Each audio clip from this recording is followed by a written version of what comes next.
Entiabla Penyah Kwaku Manu Bob Siga. Also there be asem des woja man sra no anka bia enya ye. Every say ade big Jiggy no. Enya fe entwa ye. Obi na any program no invite wo na fe dia bia ne nsem ke ka bebrebe.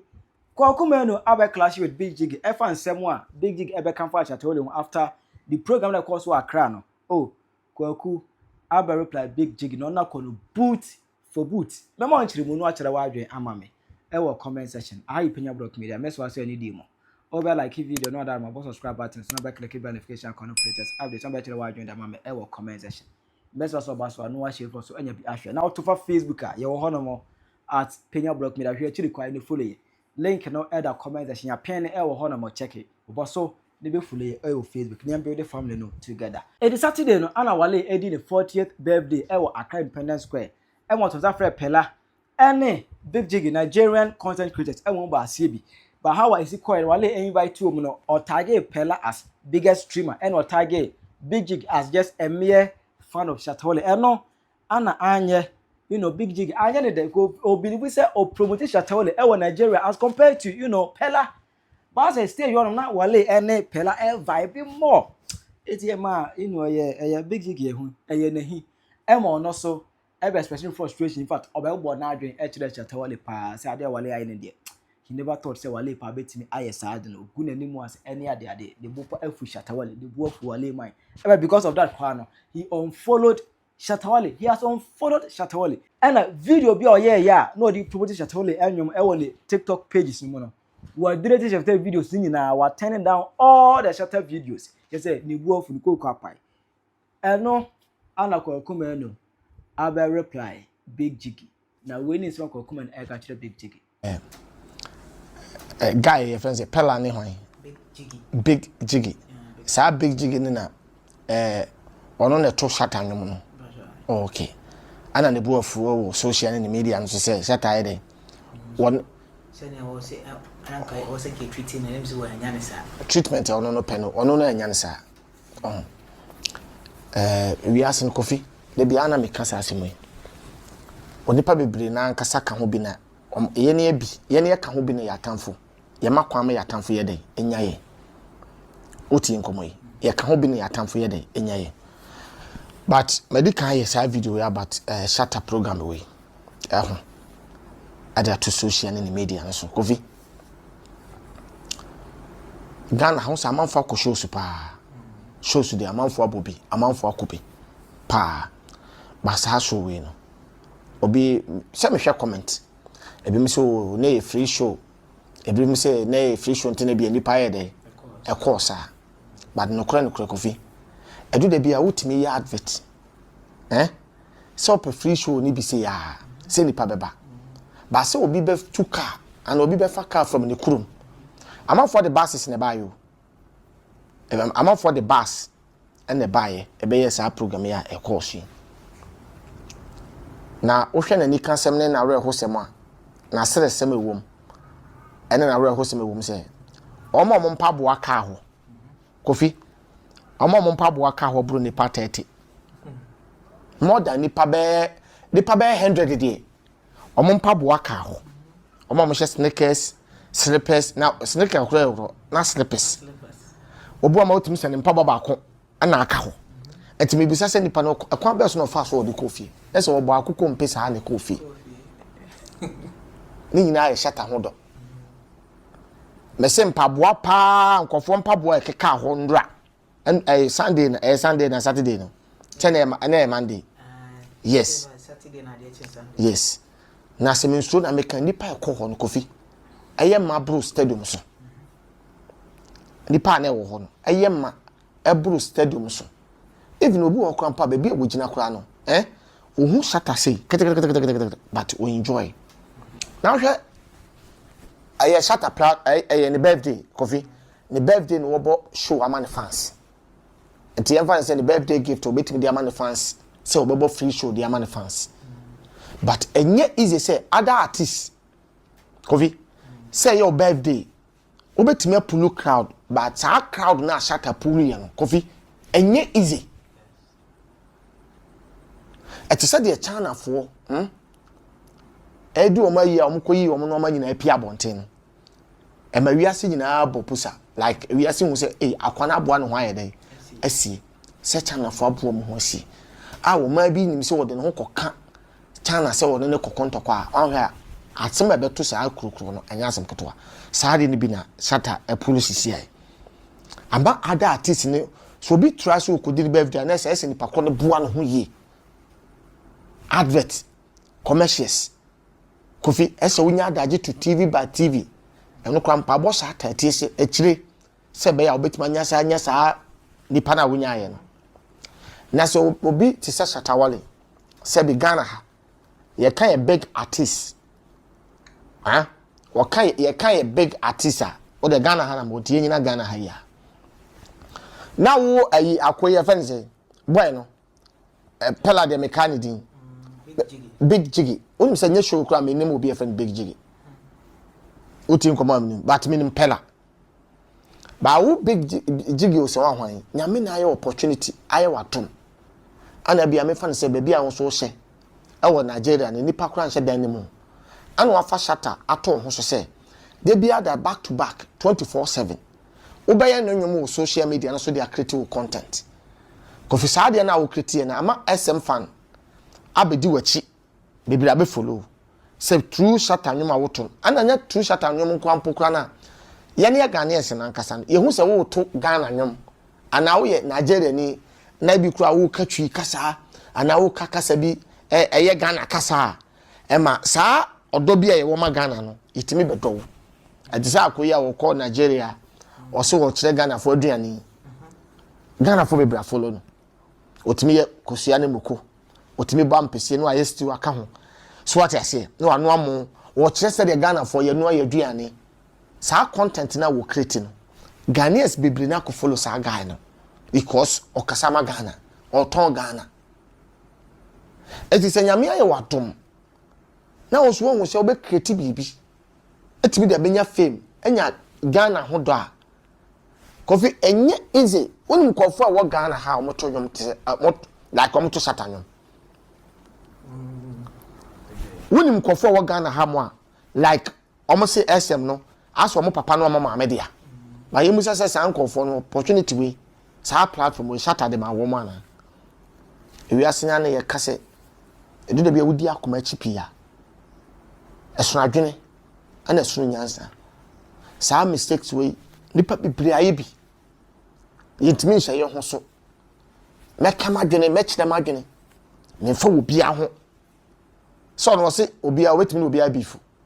on fa so ye old artist ana upcoming artist na wo akura keto afi na wo se bi ye kire wo namwe wo si kura mfifi na sa so di dompe ne be start ya kofi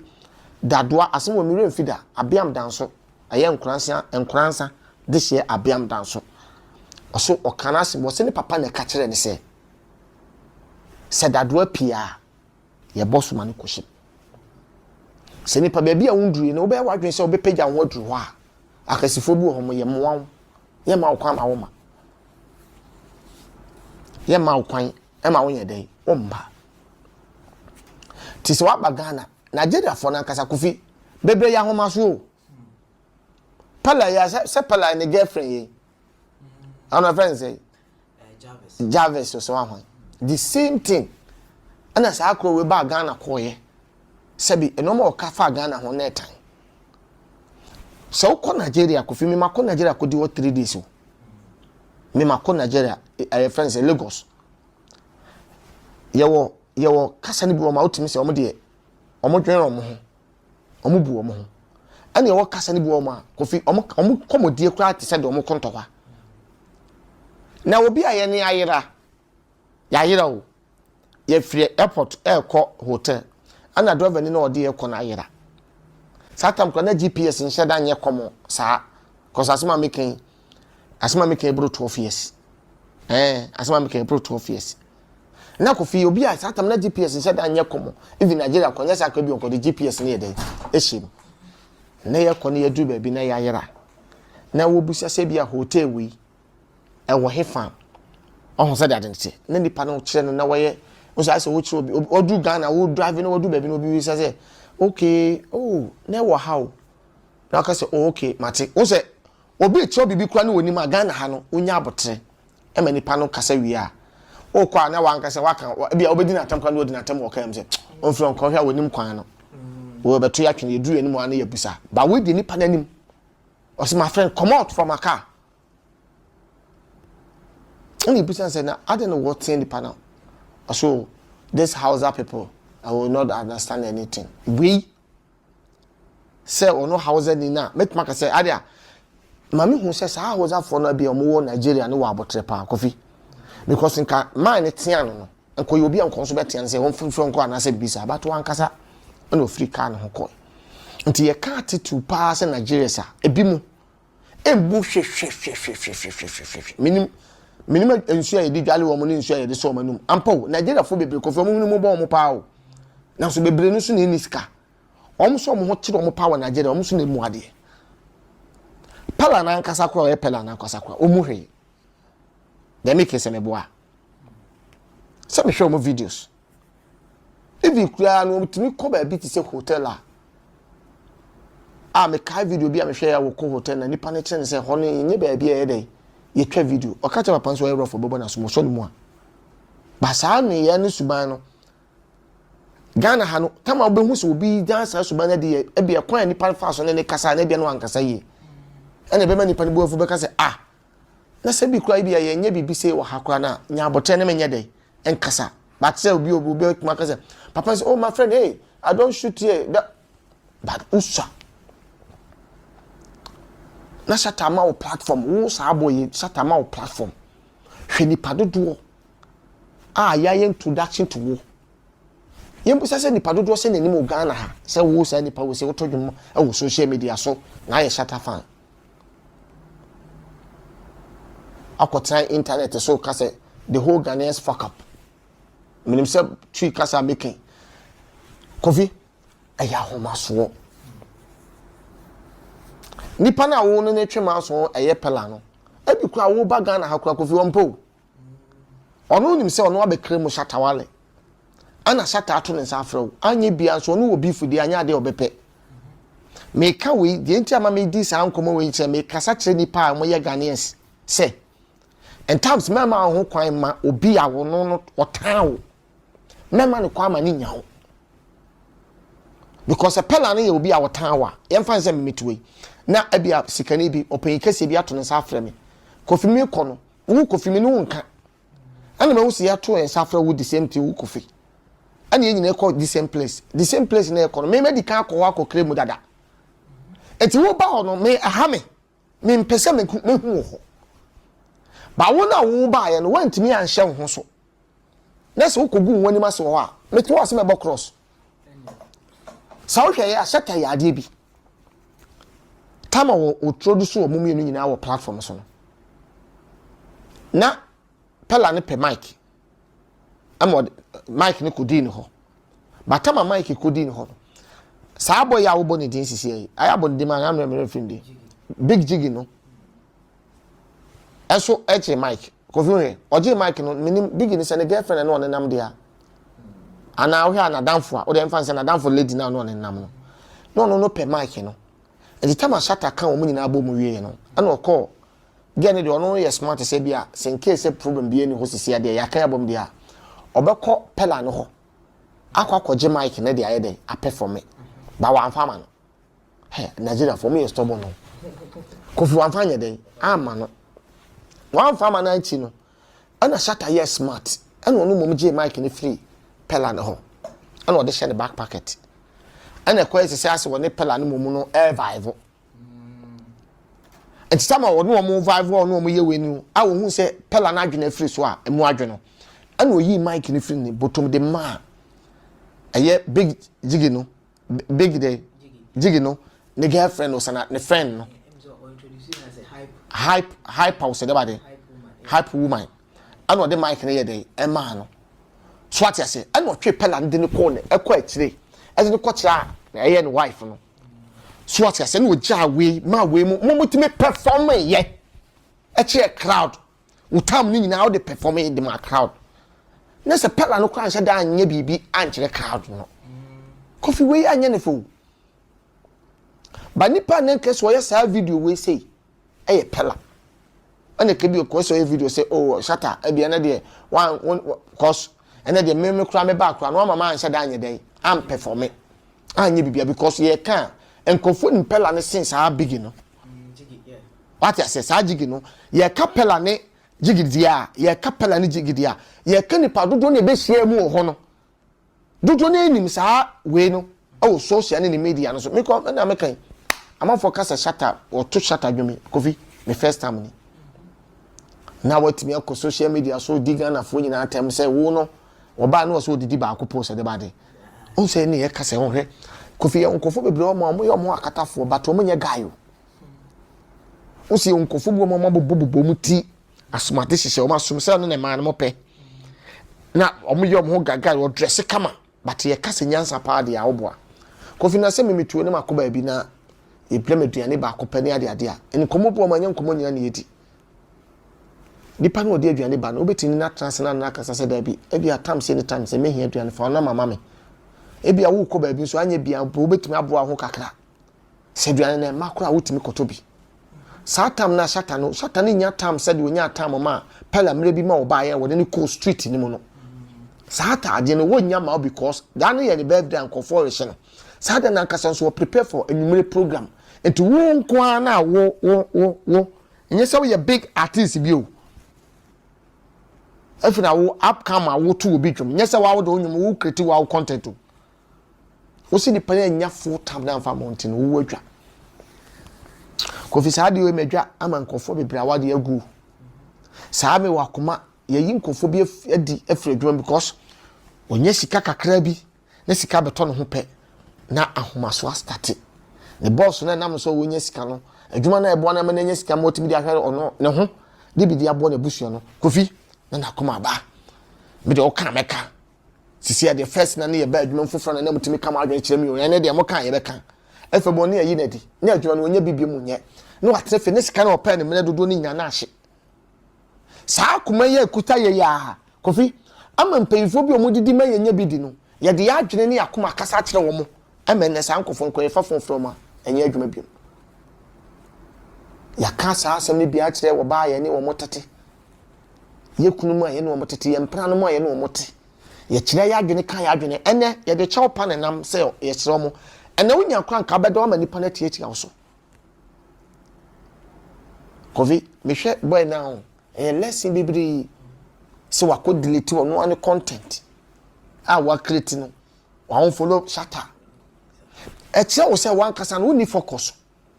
untumi ntra se nwene e ma wo se Osho mpa no obusa wo Shatta pa de na ode yaye boy no onye ne hwe ne boni nyina se wo ka wo bom se wo de wo ka bom se enuanam na mu nyina mu ye Nigerians me ye Ghana ni but wo pemasem ana we pemasem se ma invite mu mu nyina mama ba me platform se de amehwe no masiesi ti ana obusa wo se dude bi asem ba na wo hwe wo hwem na asem ba nya abotre Kofi dude bi kura na asem ba ye phone ben kura ye num no ne ye ntwe ho free phone so wosi yonkofo bebre o ma asem si amutimi de akoma kasa ni ade ato internet ne so efe ne yenu ye ho ne akodeleti ba before we delete nwie no na o mo be fa so de aye story no de aye story dada de make ese mu da ho a nti asem ba de make kache yin nyan ho ne sa asem ba ye nya abotre asem ba ye nya abotre so de won follow Shatta no sa nso na Shatta fans bebre so be won follow no wabutra wanya nti wa ma pella na anya no wanyam because on kwa baby a won pesa wo beba no e ho no abegu ho fi no but ye kani pa isen kani bufu de nke pella no mum Kofi Radin kan ho na Shatta so happy birthday bie program wa ye no Kofi anu den ade a chia no pa be so 7 if na bi mu Kofi na show ni de no kwasem ano na me frɛ aya aba sareki na me de nchia man sɛ me hu ni birthday wo platform social ni media iso na me friend de birthday man no so oh Kwaku because na mo program na si na me say oh papa no so ho wo se eno kra no ono kra wo pie free ho no trust me the boys no kra du baby a obi o ma park kai si kwan boys ni said that pija e di kan si chance wo nyakon atwam o se bi mu sha e bi nso parking o mo parking na enye kora obu o ma bebre no utimi se program na no ye na adwen so wo benti no bebi e ne car na obedu bia na wagya yesi afino wanya space no parking ahye baabi ne se car parking there trust me na kofi me kasa anya tenten no no kwasem Ghana ha ye lucky no ma bebre they lucky no ma bebre se bebi e entertainment platform ye ni bi ye ni entertainment hall bia o e wo kromi ha o entertainment hall pa Ghana ha ye ni bi o de entia ye ni bi no hwe o se sakọ de koye program our stadium we want to win yes our program o cultural center ye ni hall bia betimi akompteni sa nipa na sakọ de enya ye no ye ni hall bia wo e wo Kumasi Ashanti regional enye Kumasi asem hwe o Ashanti region kakrakai kofi ye ni entertainment hall biara our Ashanti region I betimi akali sa nipa dodo na eye sakọ de wo no nti se yesi ye wo ba bia okọ park no so ne ye de park ne ma wa nam se park ne ye green grass nti wodi ye program a kofi ebese ya ade na ye create baabi ne ye nyen te stadium yes for entertainment say ya ana de make mu na ho ade te ye create stadium ne no de ye nya ni kotale yenye ni kotale concrete ye bent se stadium a we kura no kura stadium ko yenye ni modern stadium say yebetimi akata so yebetimi akata so ne abie so eno de for programs nko a ebia no kali ni bia nipa 40,000 nipa bia 50,000 dem make swat mase enti se no ko shema wa shem Kumasi yes pe baby de yes ade we yakofi yebenya baby bebre I been grab me so say ben krom oh na se yewura na na do bae o ka so person ye from ayi mai school no se kwada so on asase kese bia na da wo start okay menim se bia ba wo msi papa John Domani Mahama ba ye bia on so beto aso ama sa school no afinish me say ebetimi abasa ba wo hwe sa asase na wo se da krom obi afrifie kasa wo ko program osa ba bi wo ya anye problem asase ne so a ye kasa create bibi ti se entertainment hall kese sei aye ye nti se minimum stadium a be fa nipa more than 40,000 kofi anye bad o se stadium kura po de omoji asase no esa ehwe ba bi nipa be komrika wo ho na bitwe no ye kan close na hall na ayi ni program na ba bi na nipa na be program na ba mfimfin ana de make mu na ho make kan ze mu na dem don kan ze mu ena we kura enye kakapa se stadium because pitch bia ni mfimfin wow enti we no wa we creative art minister kofiti nkomo asmo makata na me se kabim we won shade ani meeting onye meeting we kura no obetimi president edi hu nkomo na wo shia aye wo bom ye business purpose e wo Ghana ha ye wo papa despot wo ha even papa Ibrahim Mahama kwa beton sa obeba papa Folisa Pon ai abiam danso Magdan even honorable Canada Japan ko invite na obeko so a businessman apart from politics was a businessman Kofi Nancy Aminu mebra ya odi ni birthday kakakai ai akwe oh Charlie Amakwe on Richard Amakwe Richard so ye businessman comment section. I Penyah Block Media.